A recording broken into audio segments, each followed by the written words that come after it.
तो उस तरह से हम इसे कैसे ट्रैक करते हैं, लिस्ट को किस तरह से यूज करते हैं, तो उसका एग्जांपल देखते हैं कि इन केस ऑफ अगर आप किसी लिस्ट को लूप के थ्रू यूज करना चाहते हैं, तो लूप के थ्रू यूज करने के लिए फर्स्ट ऑफ ऑल केस में मैंने यहाँ पर सबसे पहले LST यहाँ पे लिखा LST इक्वल टू बड़े ब्रैकेट के अंदर मैंने वैल्यू पास करा दी यहाँ पर 10, 20, 30, 40, 50। वैल्यू पास होने के बाद हमें इसकी लेंथ निकालनी है, तो यहाँ मैंने लिखा L equal to LEN of LST। Length निकालने में लूप चलाना है, तो लूप चलाया 4i इन यहाँ पे लिखा रेंज ऑफ L, क्या पास कर दिया LEN 4i in range of L लगाने के बाद वैल्यू प्रिंट करानी है, तो यहाँ पर जाके स्टेट में लिखिए प्रिंट मैसेज देना चाहते दे सकते हैं, अगर मैसेज नहीं देना चाहते तो डायरेक्टली हमने यहाँ पे क्या प्रिंट कर दिया LST ऑफ I, क्या प्रिंट करा दिया LST ऑफ I। तो ये प्रोग्राम हमारा बन गया। अब प्रोग्राम कैसे चलेगा, प्रोग्राम कैसे ट्रैक होगा, उस चीज़ को देखते हैं। तो फर्स्ट ऑफ ऑल केस में LST नाम से एक लिस्ट बनाई, लिस्ट बनाने के बाद उस लिस्ट के अंदर हमने 10, 20, 30, 40, 50 इट मीन्स कि यहाँ पर जो वैल्यू डाली जा रही है उस वैल्यू में हमने यहाँ पर 5 साइज का अरे बनाया, तो यहाँ पर 10, 20, 30, 40 देन 50 डाल दिया। वैल्यू स्टोर करने के बाद वैल्यू को ट्रैक करना है, तो वैल्यू को ट्रैक करने के लिए LST इक्वल टू 10, 20, 30, 40, 50 डाल दी। देन हम ये जानते हैं कि किसी लूप को चलाने के लिए हमें ये पता होना चाहिए कि लूप कहाँ से स्टार्ट होगा और कहाँ तक चलेगा, और कहाँ तक चलाने के लिए उसका इंडेक्स नंबर में ट्रैक करना पड़ेगा। तो इस चीज़ को सॉल्व करने के लिए हमने यहाँ पे लिखा L equal to LEN of LST। तो यहाँ पर लेन जो है वो एक फंक्शन है, तो मैंने प्रीवियस क्लास में पढ़ाया था कि लेन फंक्शन किसी भी स्ट्रिंग किसी भी लिस्ट की साइज निकालता है कि पर्टिकुलर किसी भी स्ट्रिंग की नंबर ऑफ कैरेक्टर कितने हैं, उसकी साइज क्या है। उस साइज को आइडेंटिफाई करने के लिए हम लेन फंक्शन का यूज करते हैं। तो मैंने यहाँ पे लिखा L equal to LEN of LST। तो लेंथ फंक्शन क्या करेगा, इस लिस्ट की जो भी लेंथ होगी वो लेंथ निकाल के L में पास कर देगा। L में पास होने के बाद फॉर लूप चलाया 4i in range of L। I में फर्स्ट केस में क्या पड़ा हुआ है, 0 पड़ा हुआ है। यहाँ पर L की साइज आ रही है, L में क्या आ रहा है 1, 2, 3, 4, 5 आ रहा है, तो ये 4 तक लूप चलेगा।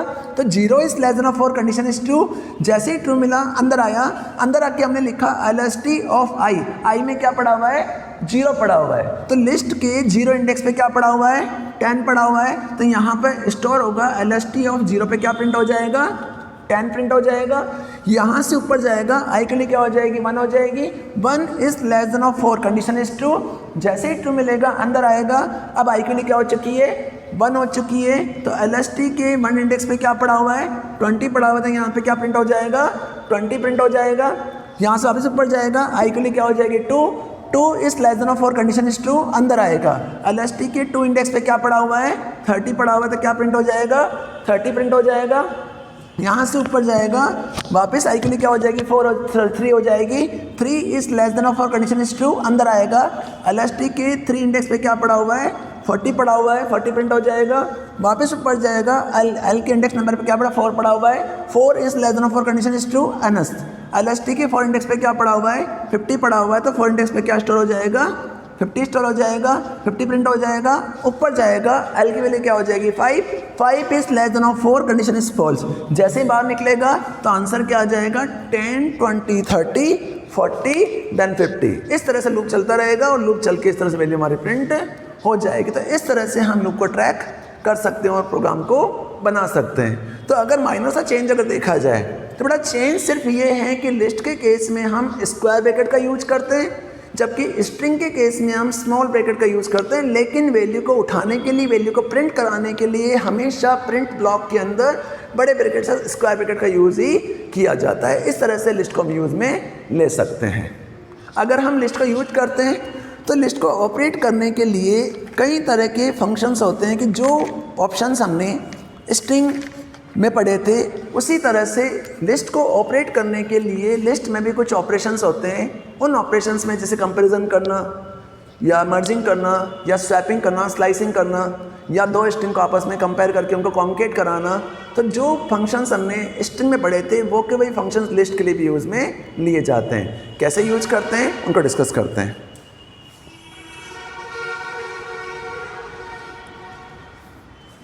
अगर हम किसी लिस्ट के अंदर फंक्शंस को यूज करना चाहते हैं या लिस्ट को मैनिपुलेट करना चाहते हैं, तो जिस तरह से हमने स्ट्रिंग के केस में ही देखा था कि स्ट्रिंग को मैनिपुलेट कैसे करते हैं, या स्ट्रिंग के ऊपर कुछ ऑपरेशंस परफॉर्म करना हो या स्ट्रिंग में से किसी वैल्यू को कट करना हो, तो कट करने के लिए हमने स्ट्रिंग के कुछ ऑप्शंस देखे थे। उसी टाइप से अगर आप लिस्ट का यूज करते हैं तो लिस्ट में भी कुछ ऑपरेशंस होते हैं, उन ऑपरेशंस को हम कहते हैं लिस्ट ऑपरेशंस। तो नेक्स्ट टॉपिक मेरा आ रहा है लिस्ट के अंदर, that is a list operation. तो लिस्ट को हम ऑपरेट कैसे करते हैं, लिस्ट में कौन कौन से ऑपरेशंस होते हैं? तो बेसिकली किसी भी लिस्ट पे वर्क करने के लिए लिस्ट के अंदर कई तरह के ऑपरेशंस होते हैं। उन ऑपरेशन में पहला ऑपरेशन आता है that is a joining A list. पहला ऑपरेशन आता है जॉइनिंग ए लिस्ट। दूसरा जो ऑपरेशन आता है उस ऑपरेशन को हम कहते हैं, लिस्ट के मैनी फंक्शंस होते हैं, उन ऑपरेशन को हम कहते हैं जॉइनिंग लिस्ट। नेक्स्ट आता है कंपैरिजन ए लिस्ट। नेक्स्ट ऑपरेशन आता है उसे हम कहते हैं कंपैरिजन ए लिस्ट।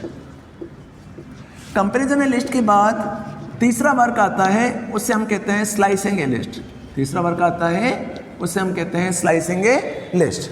तो जिस तरह से हमने स्ट्रिंग के अंदर स्ट्रिंग को मैनिपुलेट करने के लिए कुछ ऑपरेशंस डिस्कस किए थे, उसी टाइप से अगर आप लिस्ट के अंदर वर्क कर रहे हैं तो लिस्ट के अंदर भी वर्क करने के लिए कुछ ऑपरेशन परफॉर्म होते हैं। उन ऑपरेशन में सबसे पहला ऑपरेशन आता है जॉइनिंग ए लिस्ट। तो जॉइनिंग ए लिस्ट का मतलब होता है कि अगर हम दो लिस्ट को आपस में जोड़ना चाहते हैं या उनको हम यूज करना चाहते हैं, तो एनी टू स्ट्रिंग को आपस में ज्वाइन करने के लिए, यूज करने के लिए दो तरह के ऑपरेटर्स यूज में आते हैं। उन ऑपरेटर में हमने स्ट्रिंग में डिस्कस किया था कि पहला ऑपरेटर हमारा होता है प्लस ऑपरेटर, और दूसरा जो ऑपरेटर हमने डिस्कस किया था वो ऑपरेटर था हमारा मल्टीप्लाई ऑपरेटर। तो बेसिकली हम प्लस ऑपरेटर को कॉन्केटेनेशन ऑपरेटर भी कहते हैं और मल्टीप्लाई ऑपरेटर को हम रिप्लिकेशन ऑपरेटर भी कहते हैं। कि अगर हमारे पास एक लिस्ट है और दूसरी लिस्ट है और दोनों लिस्ट को अगर हम आपस में ज्वाइन करना चाहते हैं, एक लिस्ट को हम बार बार रिपीट करना चाहते हैं, कंटिन्यू चलाना चाहते हैं और उसे मल्टी टाइम रिपीट करना चाहते हैं, तो हम रिप्लिकेशन ऑपरेटर का यूज कर सकते हैं। फॉर एग्जाम्पल कि जैसे आज मैंने यहाँ पर LST इक्वल टू बड़े ब्रैकेट के अंदर यहाँ पास किया 1, 2, 3। क्लियर? इसके बाद मैंने नीचे एक लिस्ट और बनाई LST1 इक्वल टू यहाँ पास कर दिया 4, 5, 6। अब मेरे पास यहाँ अगर मैं LST को प्रिंट कराता हूँ तो 1, 2, 3 प्रिंट होगा। अगर मैं LST1 को प्रिंट कराता हूँ तो 4, 5, 6 प्रिंट होगा। बट मुझे इन दोनों को मर्ज करके एक ही स्ट्रिंग बनानी है। दोनों को मर्ज करके क्या करना है? एक ही स्ट्रिंग बनानी है। तो हमने प्रीवियस सेशन के अंदर देखा था या प्रीवियस क्लास के अंदर स्ट्रिंग के केस में देखा था कि प्लस ऑपरेटर एक्चुअल में एक अर्थमेटिक ऑपरेटर होता है, लेकिन अगर वो किसी स्ट्रिंग के लिए वर्क करता है या किसी अल्फ़ाबेट के लिए वर्क करता है तो वो ऑपरेटर कॉन्केटेनेशन ऑपरेटर का वर्क करता है। कि अगर हम यहाँ पर 10 लिख रहे हैं और यहाँ पर 20 लिख रहे हैं तो हमें पता है कि 10 और 20 एक वैल्यूज़ हैं। अगर हमने इन वैल्यूज़ के बीच में प्लस लगा दिया, अगर हमने यहाँ पर 10 और 20 के बीच में प्लस अप्लाई कर दिया, तो अगर हम प्लस लगाते हैं तो आंसर जो आएगा वो 30 आएगा। बट इन केस ऑफ अगर मैंने इस A को इन्वर्टेड कोमा के अंदर, B को भी इन्वर्टेड कोमा के अंदर पास कर दिया, तो हम ये जानते हैं कि इन्वर्टेड कोमा में पास की गई वैल्यू हमेशा स्ट्रिंग मानी जाती है। तो यहाँ पर अगर मैंने 10 को इन्वर्टेड कोमा में पास किया, 20 को भी अगर मैंने इन्वर्टेड कोमा के अंदर पास कर दिया, तो दोनों को इन्वर्टेड कोमा के अंदर पास करने के बाद अगर मैं इसको प्लस ऑपरेटर का यूज करता हूँ, प्लस ऑपरेटर बीच में लगाता हूँ, तो जैसे ही मैं इस ऑपरेटर का यूज करूँगा तो आंसर मेरे पास 30 नहीं आएगा। 30 की जगह 10 और 20 ज्वाइन हो जाएंगे, आपस में कॉन्केट हो जाएंगे। तो वही वर्क यहाँ पे लिस्ट के ऊपर भी वर्क करता है कि अगर मेरे पास एक लिस्ट है LST, उसके अंदर 1, 2, 3 डाल रखा है, एक लिस्ट है LST1 जिसके अंदर मैंने 4, 5, 6 डाल रखा है। अब मुझे दोनों स्ट्रिंग को आपस में मर्ज करना है या ज्वाइन करना है। तो ज्वाइन करने के लिए मैंने यहाँ पे लिखा LST प्लस LST1। मैंने यहाँ पे क्या लिखा? LST प्लस LST1 लिखा। जैसे मैंने इन दोनों को आपस में साथ में लिखा तो जब इसको रन कराऊंगा तो आंसर आएगा मेरे पास 1, 2, 3, 4, 5, 6। इट मीन्स कि दोनों स्ट्रिंग आपस में क्या हो जाएंगी? ज्वाइन हो जाएंगी, आपस में कॉन्केट हो जाएंगी। तो इस लिस्ट को हम कहते हैं प्लस ऑपरेटर, या इस ऑपरेटर को हम कहते हैं स्ट्रिंग कॉन्केटेनेशन ऑपरेटर। तो जो रूल हमारे स्ट्रिंग पे अप्लाई होते हैं या कॉन्केट ऑपरेटर को अप्लाई होते हैं, वो सेम टू सेम रूल यहाँ पर भी अप्लाई किए जाएंगे। इसी टाइप से नेक्स्ट ऑपरेटर आता है, उससे हम कहते हैं मल्टीप्लाई ऑपरेटर। नेक्स्ट ऑपरेटर आता है, उस ऑपरेटर को हम कहते हैं मल्टीप्लाई ऑपरेटर। तो मल्टीप्लाई ऑपरेटर का मतलब मैंने बताया था कि जैसे आज मैंने यहाँ पर LST के अंदर इन्वर्टेड कॉमा के अंदर यहाँ मैंने 1,2,3 लिखा। अब 3 लिखने के बाद मुझे 1 2 3 को 3 टाइम रिपीट करना है, 3 टाइम रिपीट करना है। तो 3 टाइम रिपीट करने के लिए यहाँ पे 1 2 3 1 2 3 1 2 3 3 टाइम लिखना पड़ेगा, तो टाइम कंज्यूम होगा। तो इस टाइम को सेव करने के लिए अगर मैं बीच में मल्टीप्लाई लगा दूँ और मल्टीप्लाई लगा के यहाँ पे 3 लगा दूँ, तो जैसे ही मैं इस लाइन को लिखता हूँ तो LST इक्वल टू 1 2 3 इंटू 3 लिख दिया। तो जैसे से रन कराऊंगा तो आंसर आएगा 1 2 3 1 2 3 1 2 3। इट मीन जब इसको रन कराओगे तो आंसर क्या आ जाएगा 1 2 3 1 2 3 एंड 1 2 3 आ जाएगा। इट मीन तीनों स्ट्रिंग आपस में क्या हो जाएंगी, ज्वाइन हो जाएंगी। तो इस स्ट्रिंग को हम कहते हैं स्ट्रिंग ज्वाइनिंग ए लिस्ट, जिसमें 2 तरह के सिंबल्स या 2 तरह के ऑपरेटर वर्क करते हैं, जिनमें प्लस ऑपरेटर और मल्टीप्लाई ऑपरेटर का यूज किया जाता है। That is a string concatenation operator. इन्हीं ऑपरेटर के बाद नेक्स्ट ऑपरेटर यूज में आता है, उस ऑपरेटर को हम कहते हैं कंपैरिजन ऑपरेटर। तो कंपैरिजन ऑपरेटर भी मैंने यहाँ पे स्ट्रिंग में पढ़ाया था, और कंपैरिजन ऑपरेटर का मीनिंग मैंने समझाया था कि अगर हम 2 स्ट्रिंग के बीच में कंपेयर करना चाहते हैं, 2 स्ट्रिंग के बीच में कंपैरिजन करना चाहते हैं, तो कंपैरिजन करने के लिए हम स्ट्रिंग कंपैरिजन ऑपरेटर का यूज करते हैं। तो हम ये जानते हैं कि रिलेशनल ऑपरेटर के केस में कई तरह के सिंबल्स वर्क करते हैं। उन सिंबल में equal to operator, not equal to operator, less than equal to, greater than equal to. तो इन सिंबल्स को हम कहते हैं ऑपरेटर्स, इन्हें हम कहते हैं रिलेशनल ऑपरेटर। और दूसरी चीज़ हम जानते हैं कि दोनों ऑपरेटर हमेशा ट्रू एंड फॉल्स के बेस पर वर्क करते हैं, कि जब भी इन ऑपरेटर का यूज किया जाता है तो ये ऑपरेटर हमेशा ट्रू एंड फॉल्स के बेस पर वर्क करते हैं। तो उसी तरह से अगर हमारे पास 2 लिस्ट हैं और दोनों लिस्ट के बीच में अगर हम कोई कंपैरिजन करना चाहते हैं या चेकिंग करना चाहते हैं, तो कंपैरिजन करने के लिए हम लिस्ट कंपेयर ऑपरेटर का यूज करते हैं। फॉर एग्जांपल कि जैसे आज मैंने यहाँ पर x इक्वल टू, यहाँ पर मैंने लिखा x इक्वल टू, ब्रैकेट के अंदर मैंने वैल्यू पास करा दी 2,3, यहाँ पे क्या पास कर दिया 2,3 पास कर दिया। यहाँ पे मैंने XX इक्वल टू, यहाँ पे लिखा 4,5। क्लियर। अब मैंने यहाँ पर XXX के अंदर इक्वल टू 2,3 इस तरह से मैं लिस्ट बना दी। अब लिस्ट बनाने के बाद मुझे इन तीनों स्ट्रिंग के बीच में कंपैरिजन कराना है। तो कंपैरिजन करने के लिए मैंने यहाँ पे स्टेटमेंट लिखी प्रिंट ऑफ, यहाँ पे लिखा x इक्वल टू XXX।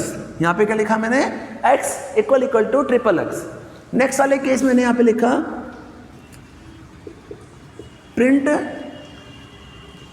यहाँ पे लिखा मैंने x इक्वल टू XX। अब मैंने थर्ड केस में यहाँ पे लिखा print XX is greater than equal to XXX। तो मैंने यहाँ पे छोटा सा एग्जांपल बनाया। इस एग्जांपल के अंदर फर्स्ट केस में x में क्या पड़ा हुआ है 2,3 पड़ा हुआ है, XX के अंदर क्या पड़ा हुआ है 4,5 पड़ा हुआ है, XXX के अंदर क्या पड़ा हुआ है 2,3 पड़ा हुआ है। अब हमें इन तीनों स्ट्रिंग को आपस में कंपेयर करना है। तो कंपेरिजन करने के लिए फर्स्ट केस में मैंने लिखा print x equal to XXX। तो इस x में क्या पड़ा हुआ है 2,3 पड़ा हुआ है, XXX में क्या पड़ा हुआ है 2,3 पड़ा हुआ है। तो जैसे ही आप इन दोनों स्ट्रिंग के बीच में कंपेरिजन करेंगे तो कंपेरिजन करने पर आंसर जो आएगा वो ट्रू आएगा। इसमें आंसर क्या आएगा, ट्रू आएगा, क्योंकि दोनों स्ट्रिंग आपस में बराबर मानी जा रही है।